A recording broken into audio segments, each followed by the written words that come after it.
आज हम लोग अनुक्रमणिका या सूची के बारे में जानना चाहेंगे, जिसमें कहता है कि आने वाले पत्रों और जाने वाले पत्रों को फाइल में अच्छे से संभाल के रखना होता है, लेकिन फाइल में रखते वक्त इस बात का भी ख्याल रखना होता है कि उसे इस तरह से रखा जाए ताकि भविष्य में उसे ढूंढना आसान हो।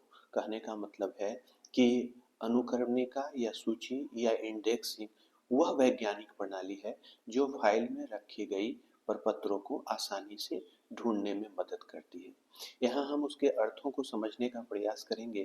कहता है एक व्यापारिक कार्यालय में प्रतिदिन आने वाले पत्रों व बाहर जाने वाले पत्रों की प्रतिलिपियों का फाइलिंग किया जाता है। कार्यालय में पत्रों को बिना क्रम भंग किए खोजने के लिए एक ऐसे उपाय की आवश्यकता होती है जिसके द्वारा सरलता से यह ज्ञात हो जाए कि कौन सा पत्र किस फाइल में किस स्थान पर रखा गया है।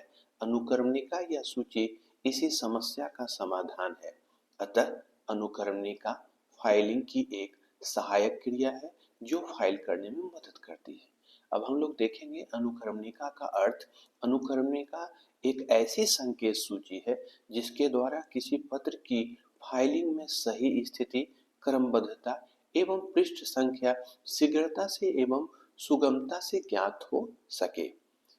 अनुक्रमणिका की परिभाषा जॉर्ज आर टेरी के अनुसार है कि अनुक्रमणिका एक खोजी उपकरण है जो इस बात का सुराग देती है कि सामग्री को किस प्रकार क्रमबद्ध किया है ताकि उसे ढूंढना आसान हो सके। अब हम लोग जानने और समझने का प्रयास करेंगे कि अनुक्रमणिका या सूची की आवश्यकता क्या है, उसके महत्व क्या है या उसके उद्देश्य क्या है। तो सबसे पहला है पत्रों को सरलता से ढूंढना। हम आप जानते हैं कि अगर किसी प्रपत्रों को रखने की प्रक्रिया में अनुक्रमणिका के सिद्धांतों का अनुपालन किया जाता है तो उस विभाग के पत्रों को ढूंढना काफी आसान हो जाता है। दूसरा कहता है, दूसरा उद्देश्य है ग्राहकों की पूर्ण जानकारी। हम आप जानते हैं कि अनुक्रमणिका में प्रपत्रों को संभाल के रखने की प्रक्रिया का विश्लेषण किया जाता है और उस परिस्थिति में किसी भी ग्राहक की सूचना आसानी से प्राप्त की जा सकती है।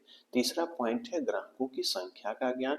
हम आप जानते हैं कि प्रपत्रों को अच्छे ढंग से रखने के कारण इंडेक्सिंग के अंतर्गत उसके व्यापार के सभी ग्राहकों की संख्या को भी ज्ञात किया जा सकता है। अगला चौथा पॉइंट है व्यापार के स्वरूप का ज्ञान।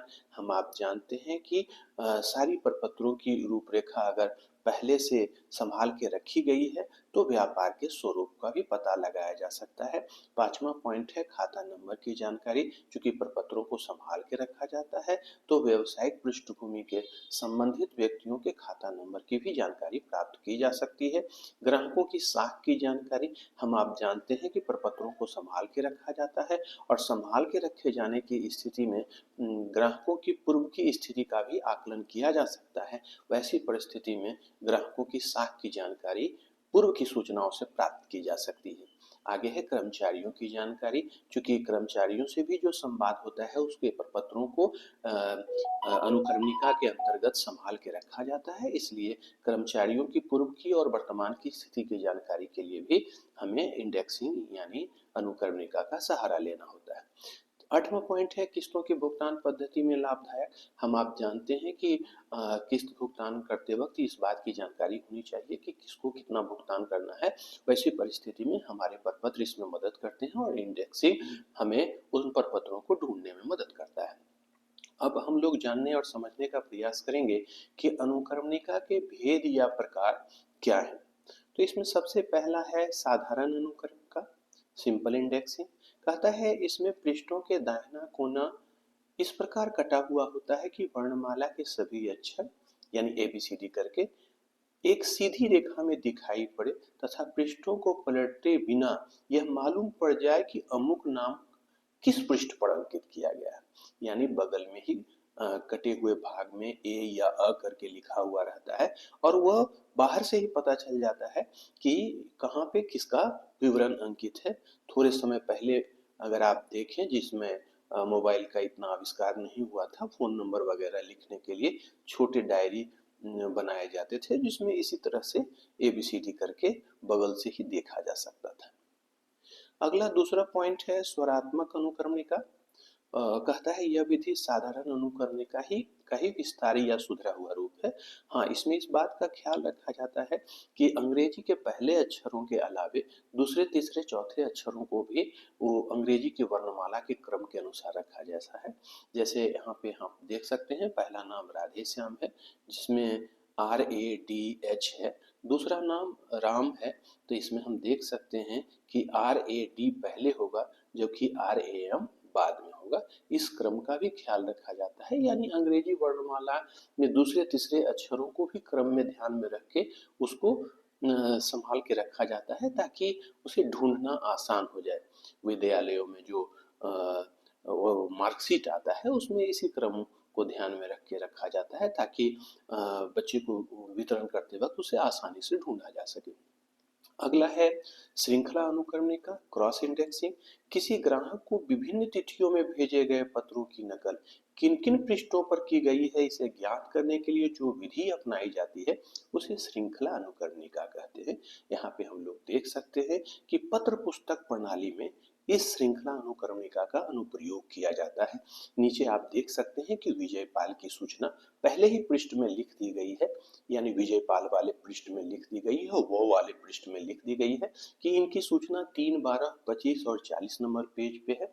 लेकिन जैसे ही हम 3 नंबर पेज पे जाते हैं तो आप देखेंगे बाएं तरफ लिखा है 0/12। इसका मतलब होता है कि 3 नंबर के पहले इसका कोई विवरण नहीं है और 3 नंबर पेज के बाद 12 नंबर पेज पर इनका विवरण प्राप्त होगा, यानी विजयपाल की सूचना आपको 3 नंबर के बाद 4, 5, 6, 7 पेज नंबर उलटने की जरूरत नहीं है, सीधे 12 नंबर पेज जाने की आवश्यकता होगी। जैसे ही हम 12 नंबर पेज पे जाते हैं और विजयपाल की सूचना को देखने का प्रयास करते हैं तो उसके बाएं तरफ लिखा हुआ है 3/25। इसका मतलब यह है कि 12 नंबर पेज से पहले 3 नंबर पेज पे इसकी सूचना है और नीचे 25 जो लिखा है इसका मतलब है कि 12 नंबर पेज से आगे 25 नंबर पेज पे इनकी सूचना है। अगला है कार्ड अनुक्रमणिका। यह वह सूची है जिसमें प्रत्येक नाम के लिए कार्ड का प्रयोग किया जाता है, इसलिए इसे कार्ड अनुक्रमणिका कहते हैं। कहने का मतलब यह है कि कार्ड अनुक्रमणिका वैसी परिस्थिति में अपनाया जाता है जिसमें वस्तुओं को इंडेक्सिंग के माध्यम से रखने के लिए बहुत ज़्यादा स्पेस की आवश्यकता होती है। सामान्य तौर पर पुस्तकालयों में इनका अनुप्रयोग किया जाता है और वहाँ पे कार्ड अनुक्रमणिका के माध्यम से यह पता चल पाता है कि कौन सी पुस्तकें कहाँ पे किस क्रम में रखी हुई है। उसके लिए पूरा लाइब्रेरी घूमने या खंगालने की आवश्यकता नहीं होती है। तो ऐसी परिस्थिति में कार्ड अनुक्रमणिका काफ़ी उपयोगी होती है और यहाँ पे आप नीचे फोटो के माध्यम से भी देख सकते हैं। अगला है खुली कार्ड अनुक्रमणिका।